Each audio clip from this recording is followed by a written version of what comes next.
Hey guys, welcome to my channel. Today I'll be doing a build in the apartment 1312 21 Chic Street in The Sims 4.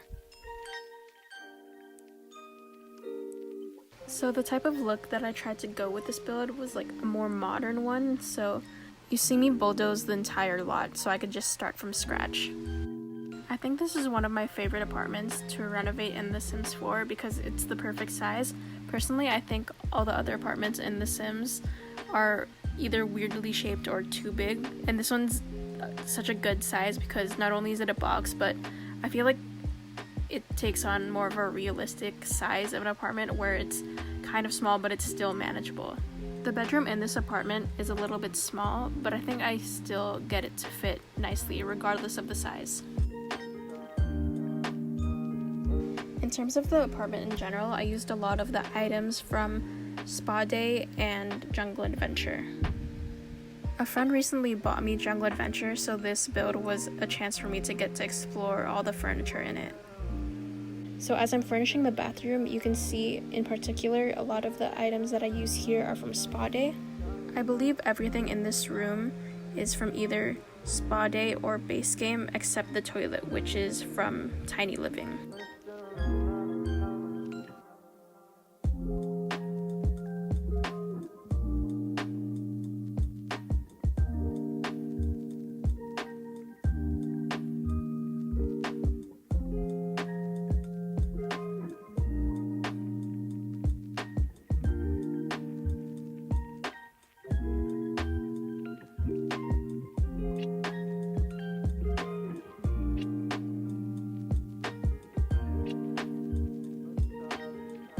So my favorite room to furnish in this entire apartment was the kitchen. I loved using the counters from Jungle Adventure as well as the appliances from it. I feel like both worked really well in this build. I had a little bit of a difficult time trying to get the island where I wanted it to be because I knew from the beginning that I didn't want a formal dining area and that instead I wanted an island which had more counter space instead. Also, in addition to the fact that a formal dining area wouldn't look that great here or wouldn't fit.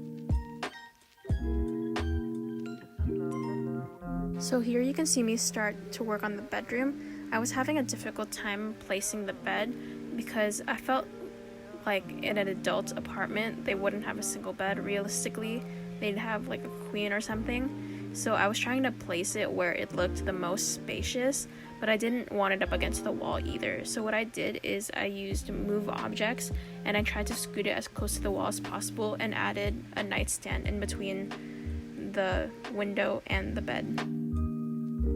So you see me add a desk in the corner, but I still felt that was a little unnatural, but I wasn't sure what else to put there.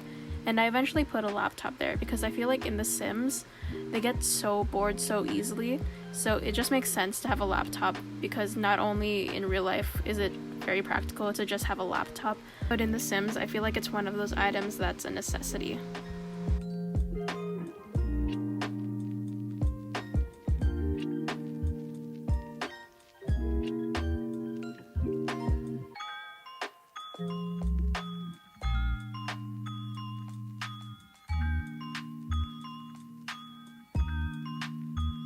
So here you can see me working on the living room, and actually now come to think of it, I did use quite a bit of Tiny Living in this build. So I used the Tiny Living bookcase, I used the Tiny Living sofa and the Tiny Living lounge chair, and I also used some of the wall art from there too.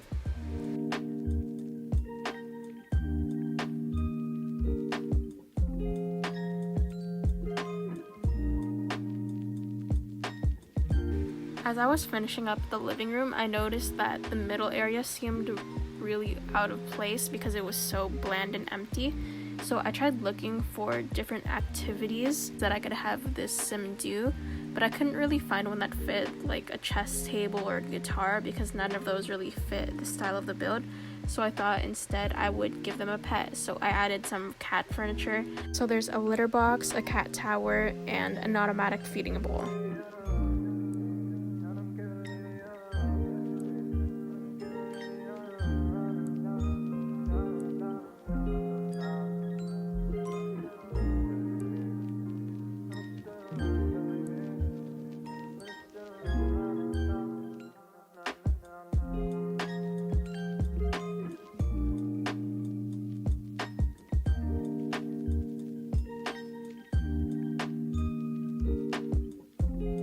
So the rest of this build is essentially me trying to clutter up the place. So I use debug for this, and there's actually a really nice mod by Twisted Mexi called the Better Build By mod, which allows you to look through live edit objects and debug items, and they're all organized. You can also see later when I expand the catalog, that's also part of the Better Build By mod by Twisted Mexi. But I think my favorite feature of the Better Build By mod is that you're able to duplicate debug items. So usually if you use debug items, you're not allowed to use the eyedropper tool. Instead, you'll have to scroll all the way through debug again to find the specific item that you need. But with this mod, you're able to use the eyedropper tool and you can copy paste the same object. Another notable mention for something that you can do with this mod is that you can go into free camera mode. So if you press like the tab key on your keyboard, it'll bring you to camera mode without needing to have a sim there in order to enter it. Honestly, I believe that modders truly are saving the Sims franchise because not only are they making content that we've asked the Sims team to make for a while, but they do it for free on top of that. Especially things like skin tones. The Sims should have had diverse skin tones from the get-go in the base game. And honestly, I know a lot of people joke about it quite a bit, but it's still kind of sad that we got things like aliens and vampires and mermaids and rocket ships before we got actual realistic skin tones. Like, I think if we're able to customize our dogs that much, like we have the paint option and we also have like a color wheel or like a color circle in order to paint or draw on our pets. I think it'd also be cool to have like that type of paint feature in The Sims because, for example, if someone has like vitiligo and they want to show that in The Sims, they could just draw it on themselves. Also, things like bunk beds, my friend and I have discussed this before, and we think that both the University expansion pack and the Tiny Living Stuff pack would have been great, if not perfect opportunities for them to introduce bunk beds in The Sims. And it's not like it can't be done. I've seen modders do it. I've downloaded CC for bunk beds before, and it's definitely possible. I think it's just a matter of whether the Sims team wants to pursue that.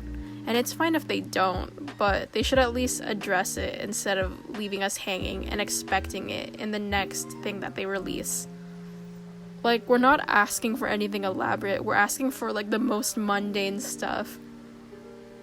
A funny comment that I actually saw on Pixelade's video, Pixelade is another Sims YouTuber, someone commented regarding his post of addressing the new skin tone range releases by The Sims. Someone commented, what if EA made a pack for it called My First Skin Tones and they made us buy it? And it's so funny, but I feel like that's something that's not actually far out of reach because they made us buy like pet stuff, right? We literally like paid for hamsters and other like pet paraphernalia.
Okay, so the screenshots are coming up, so I hope you guys enjoyed the video, and I'll see you guys soon.